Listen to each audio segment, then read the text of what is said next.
Okay guys, welcome back. We're here in another video. Today, I said, today we're building a resource farm. The iron, gold, zinc, and copper farm. That is what we're doing today. Last video, I did, in the beginning, say I was going to build like a buildings block farm, like with like all like the base resources. But I decided when actually going through the process of building this, I used a lot of my valuable resources, zinc, copper, and iron. So much iron. It was ridiculous. So I decided to put that plot on hold. And so, yeah, that's what we're doing today. As you can see, I did add leaves to the front of the build just to make it seem older, overgrown almost. I didn't add much on the inside, and it's not fully running. It's still just building up blaze cakes, and so it will slowly build up. And hopefully by the end of this video, we'll hook this up to here, hook it up here, and just everything will just be running nice and smoothly. You can see on the inside. But anyways, I digress. So, where are we gonna build this thing? That is the question. Where are we gonna build it? And at first, I thought, let's build a warehouse somewhere. That was my first thought. But then I did some math. It's gonna be a fairly large warehouse. It's gonna be like 30 by like 15. And that's not too bad. It's smaller than this, to be sure. And I tried to think of where I could put it. My first thought was on the mountain, but then I'd have to do a whole lot of terraforming. Then I thought, you know what? Let's put it behind this factory. The power plant, not factory. Here. And it will fit here. It will. Don't get me wrong, it will. But it will just take up so much space. It'll take up most of this. There's no room for decorating. I'd have to push back the hills, and just no room for paths and decorating and to get around it. So, I thought to myself, instead of making another factory building, another square building, let's do something interesting, shall we? So that's what I started to come up with. And so I just stood here for like 5 minutes thinking on what I could do. And then it hit me. Because in order to get iron, copper, zinc, and gold all in one go, we need to crush tough. And to get tough, we need andesite and diorite and lava and mix it together with a mixer. To get andesite, we need 2 flint, gravel, and lava and press it in a mechanical press and basin. And then to get nether quartz, we need to combine, not nether quartz, sorry, to get diorite, we need to combine nether quartz and cobblestone in a mechanical crafter. To get nether quartz, we need to wash soul sand, and to get soul sand, we need to haunt sand. To haunt sand, we just blow like the blue fire on it, basically with encased fans. So I thought, since it's gonna be just a big process, and they're gonna be like almost like mining blocks, like cave blocks, I thought, let's make 3 separate caves for this and then a centerpiece here for where the final product goes. So I thought to myself, let's have a tough cave here, a diorite cave, and then an andesite cave. And so then we'll use those, I'm just gonna call them chain drives, that's what I'm calling them, and we can use them to transport the goods to the tough area, and then so they can made into tough, and then from the tough area we can transport the gold into into up here.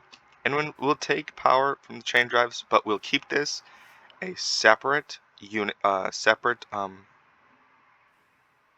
unit, so it won't so like the tough andesite and diorite won't be like pulled and put in my storage, because I don't want that to happen. But I will come over, so I'll just like basically just double stack chain drives, so there's power but doesn't connect to a system. But but the final product will be connected, hooked up to that system up there. It will be, but it will be. But anyways, So that's how we'll route the power and keep this a separate system. But, so that's literally what I thought of. As you can see, I did take down a bunch of trees, but that's what I thought of. So, like, a tough cave would go here. Now, it would be fairly large, because it would need to be fairly large, and I want it to go down gradually a little bit, and then there's plateau, and then just go back like 30 or 40 blocks.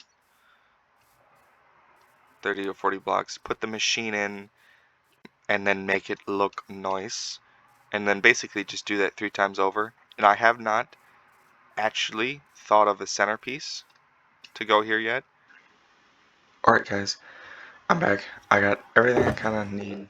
I got wood, just in case I need any of that. I got stone variants, stone cutter to change it when I need to, and of course, the crate blocks.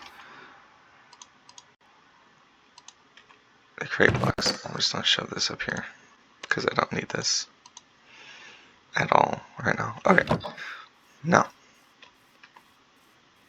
first choice is we gotta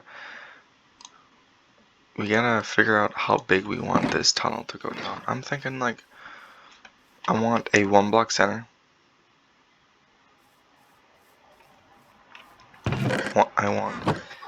I do want a 1 block center, so I'm thinking 5 blocks. So let's say center's here, so 2 there, center back, and then center back, and like 2 over here. So that's a fairly wide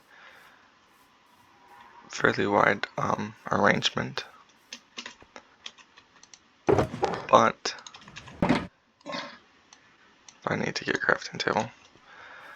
But it should be fairly fine and whatnot.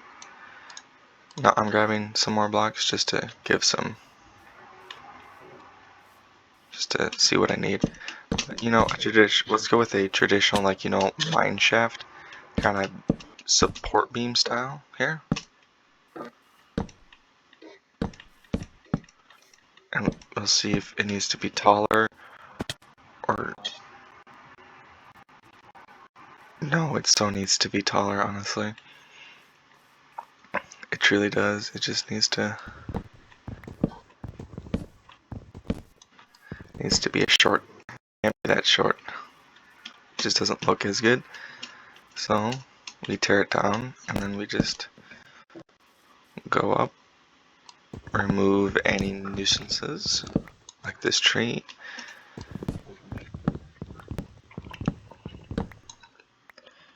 Then we go back here.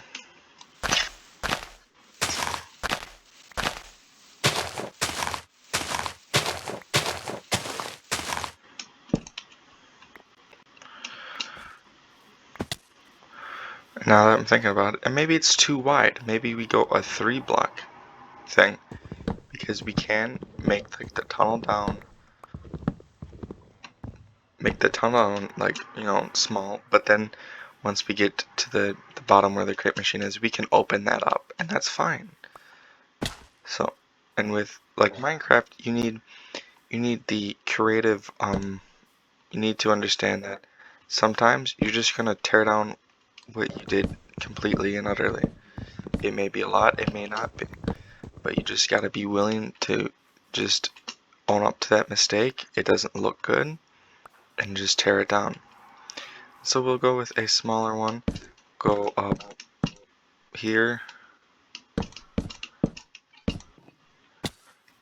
See, that's much nicer looking. And we'll put this beam here. I'm thinking something like, no, I'm thinking something more along these lines.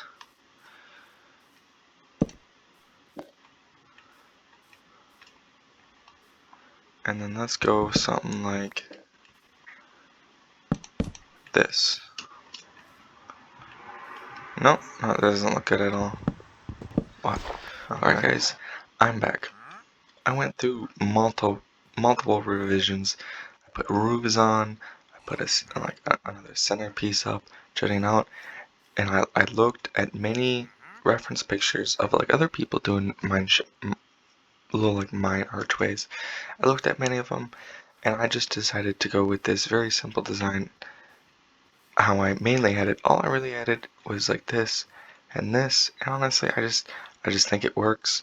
It's best. It's simple. It's to the point, and it works. And you can go extravagant, and if done right, it looks really nice. But I think this looks just as nice, just a nice simple design with some to assist, small details to assist as well. Now that I do think about it though, a nice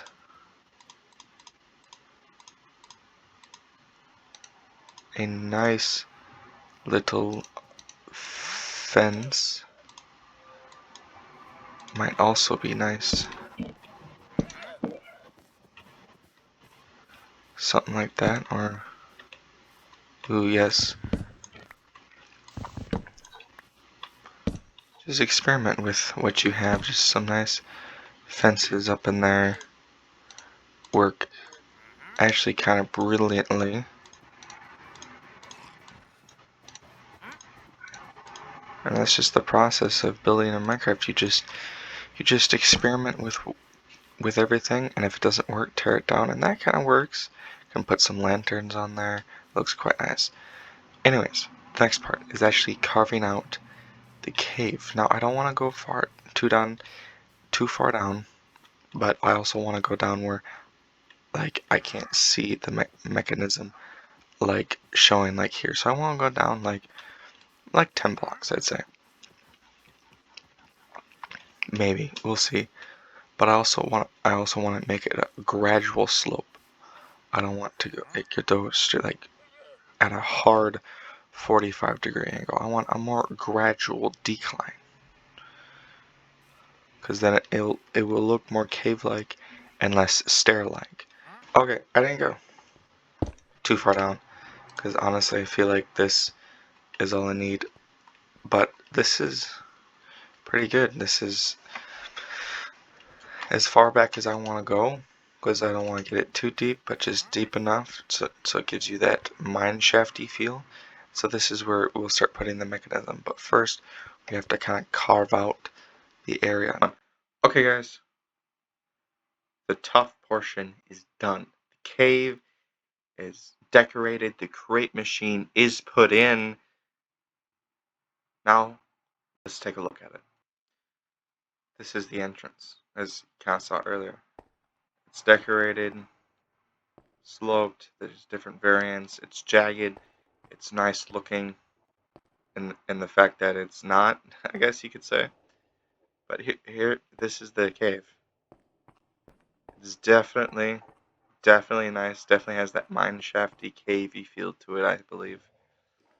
I believe it looks kind of nice. I might add stuff over time to make it look better and tweak it. Honestly, right now, it's doing good. So, the crate machine though, that's the creme de la creme. That is what we want to look at here. So, at the start here is the input, the andesite and diorite input. So we receive those materials. They eject a stack at a time into here, and then it mixes with lava, which lava will be generated over here, moved to store over here, and then moved to come over here. And once it makes tough, it'll go over here until we reach a stack. And then once it reaches a stack, it'll send out and crush it. And then we'll get the byproducts of all the nuggets of iron, gold, zinc, and copper, and also flint. But I have a brass funnel here, filter to eject the flint so we don't get it backed up and we don't need it. And so then they'll get pressed into their ingot variants and then stored into here and be shipped off to the centerpiece over there. Now, since you all seen this fabulous mechanism, now all that's left is to do the andesite and diorite farm. Now we just head out of this cave and then we apparently see that's already done. yeah, as you can see, I did off-camera work. Now, it doesn't look, at least these don't look the greatest, but well, we'll deal with that later. So just a little tour. Go to the diorite farm. So as you can see, I have these that just constantly eject because there will be a redstone torch. I just don't have it there for right now. And as a sign, it'll go right to the diorite frog over there. And so how I have it is I have a cobblestone generator that splits between three. One goes to the bottom of the two mechanical crafters, another one goes to the top. And then one splits off here and gets crushed twice into sand. Now I do need to put a sand filter on there, but then it hits a weighted ejector, goes to here, another weighted ejector, pops into here, and it sits in, and then the fan will blow it to here. We'll have to filter for soul sand, and then we wash, and we'll have to get a filter to deny soul sand, and gold will kind of just be ditched, I believe. No, apparently not. Well, they'll stay in there for now. We'll come up with some idea to do with it later, but then it gets split evenly. I believe it's just a split. So it'll go here, it'll go up to here, and power is transferred from up to there over into there. Now, for probably the simplest out of the bunch, the andesite farm. Now we come down here. It is the smallest and the simplest one because it's just andesite. It honestly cannot get really simpler. The most complicated part is probably this. Use them in. I use millstones instead of crushing mills. First of all, they take up less space, less stress units, and that's how we can get flint through this line here. So right now, we just have a fairly just generic cobblestone generator, the classic way. Just lava here, water on each side, and just drills. So they drill it, drop into here, they go into here. Now, it will be milled.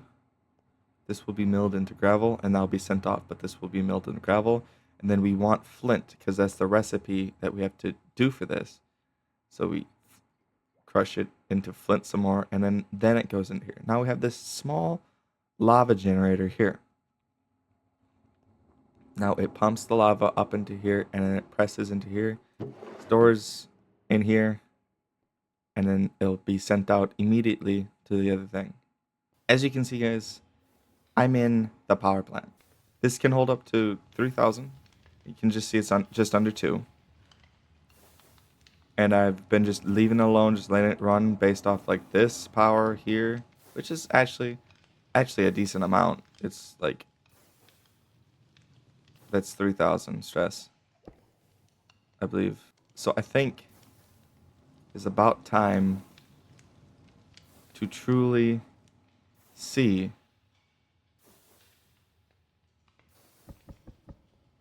what this thing is capable of. Time to see this baby go. 64,000. And that was just one on each.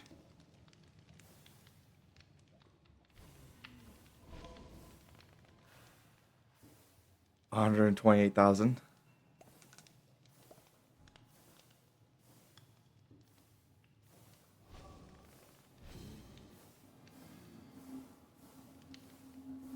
Now we're ramping up speed, just under 200,000.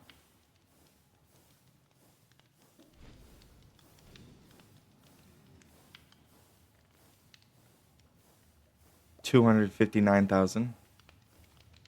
We're at a quarter. We're over quarter a mil. Just under 300,000.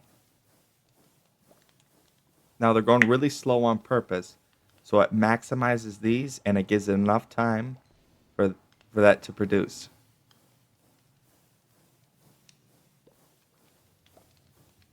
Because these run for 3 minutes,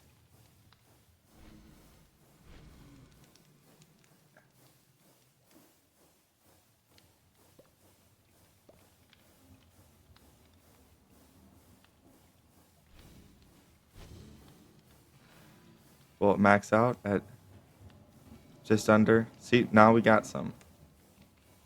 Or are we getting some? Full steam. Max level boilers? Oh yeah, well, look at that. Now that the power plant is active, now that it is running, we need to connect this to it. So I do have to be wary because it could be rotating the wrong way and I have to catch it. So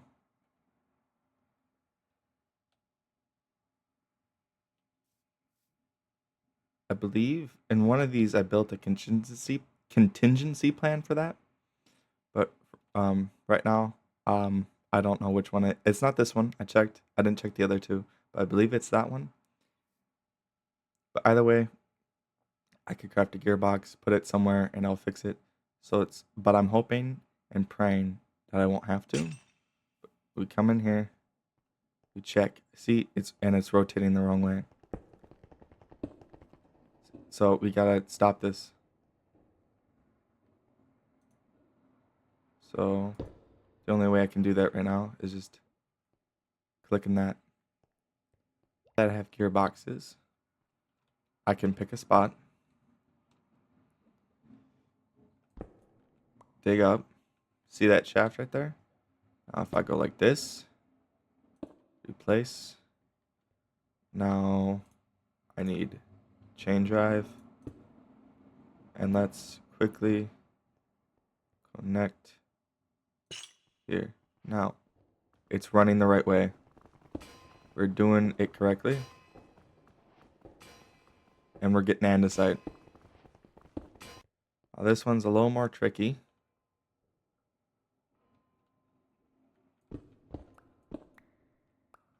Now I'm gonna try to have immediate access towards here first.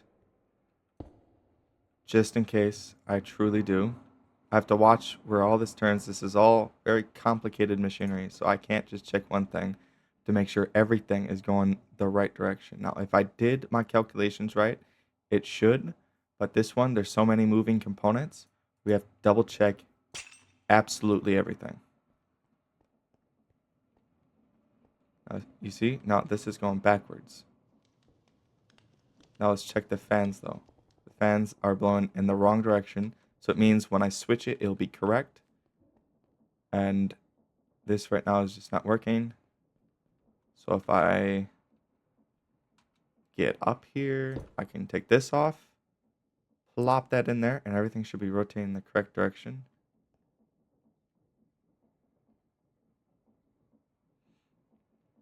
Okay, a mistake.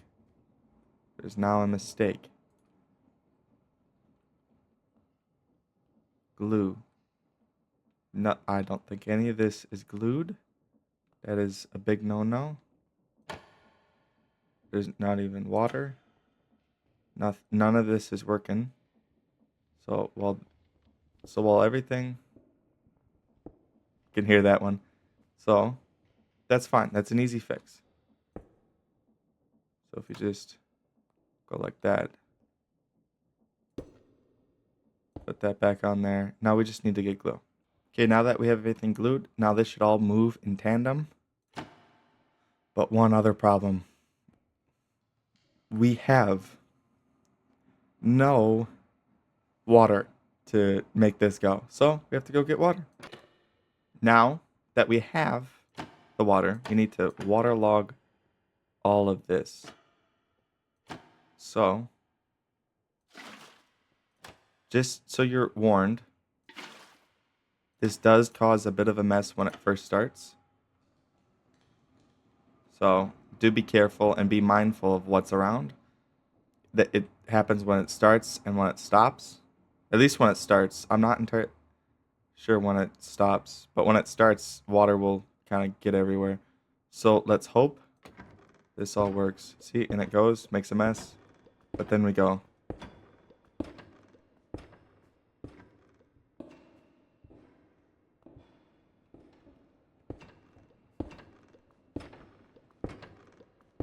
And now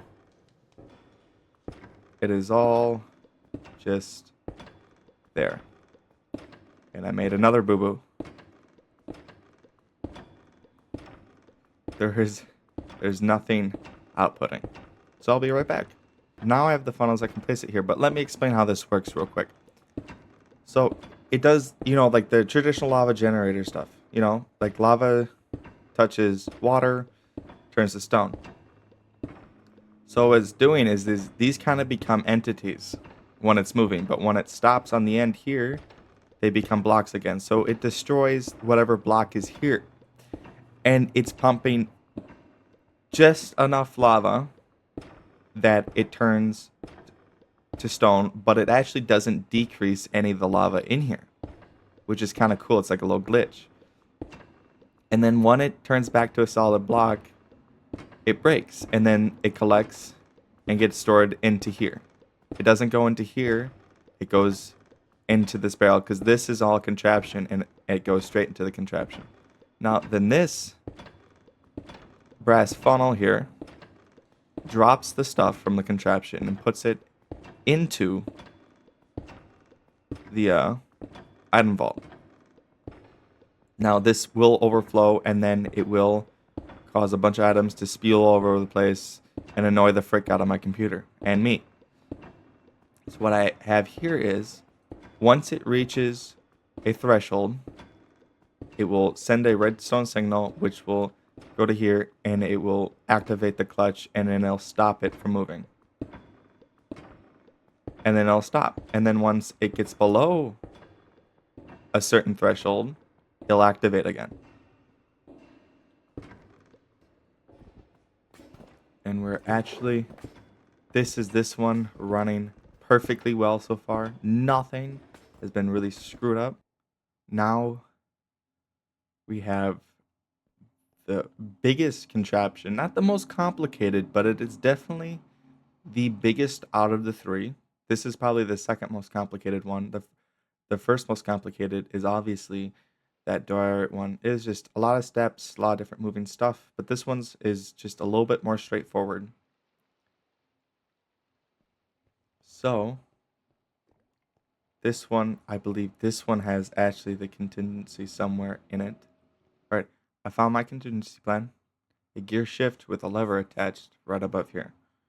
So the last thing we need to do is to connect this.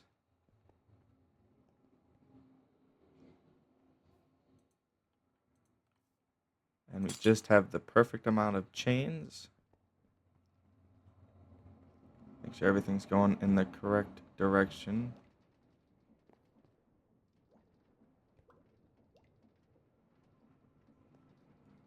So that seems like it would be a no, actually. Yeah, wrong direction. Hold on. Flip.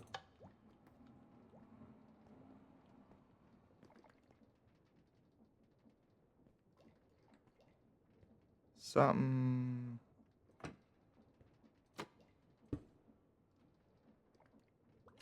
Ah, I see. There we go. Everything's moving. That does not matter. Everything is moving in the correct direction. Now we have a address on here, diorite under here. So it should send it to here. Okay. Time to see if it just goes. Let's follow. Actually, turn this off. Follow the package. Follow it. Goes to the correct. Oh, yes. Oh, no. Oh, no. Oh, no. Hold on. That was... Okay, how... Oh, that's what I had the... Okay. I know why they all kind of just left. Because there's no solid block here, even though there's that. So, reason why it was encased will make it look nicer. Also, because it blocks that then. So, we shove that all back in there. And now it doesn't go everywhere. Now when these get full, it should actually shut off this, because under somewhere is connected to the block the torch is on, is a redstone link. So it should power that block, which will turn off the redstone torch. Now we have to activate this guy.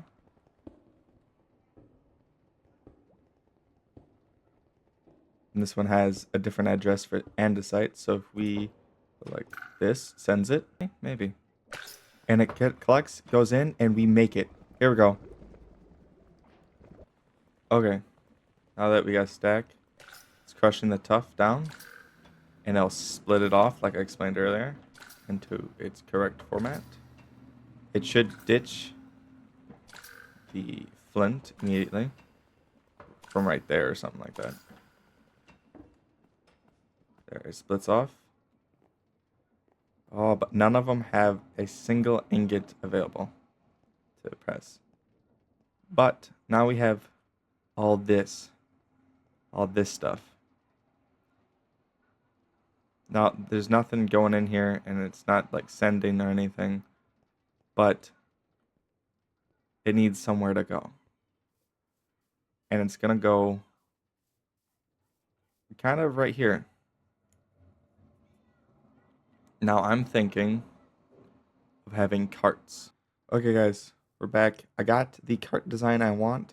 It's a simple, compact one, and it'll allow me to get 4 of them. Now, it's not all up and going. I still need to get attached the threshold switch as well as the redstone link to it, to that. But other than that, everything is going how it should be. And the andesite is being made. I love how it just sends one at a time. That's just kind of funny to me. But there's that, and we'll do a small time lapse of me building the rest.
Okay, guys. Hope you enjoyed that time lapse of the carts. It was kind of just copy and paste mainly. It's not completely done. There's like some final touches, details. But they're all up. They're all filtered. They all got names, and they're all just empty. And they all are lined up onto the chain conveyor so they can grab the items when they need. Now, but the next thing to do is we need to activate it as well as put labels so they send it to the right space. Now, what this does is it gets an address to the package, so it can only be received from the fog port that's named with it. So this is named iron, so the only one that has like an iron label on it, you can't really see it, but a label on it can only be picked up from there. And that's what the sign does. Now, the last and final thing to do is to put the redstone under it so it constantly ejects the product from the chest into there. Now, it is toggled to where if it gets too full, you'll shut it off. And then if it gets too empty, I'll turn it back on again. And now they just send their stuff. and it gets picked up by the correct ones. See?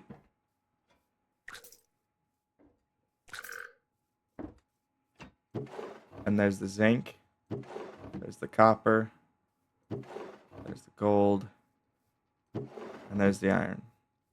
Now they all were picked up in the correct spot, and they will not pick up any other package, because as well, every other frog port also has an address, so it can't be accidentally mistaken. That's all today, friends. Hope you enjoyed this, and I hope to see you guys in the next one.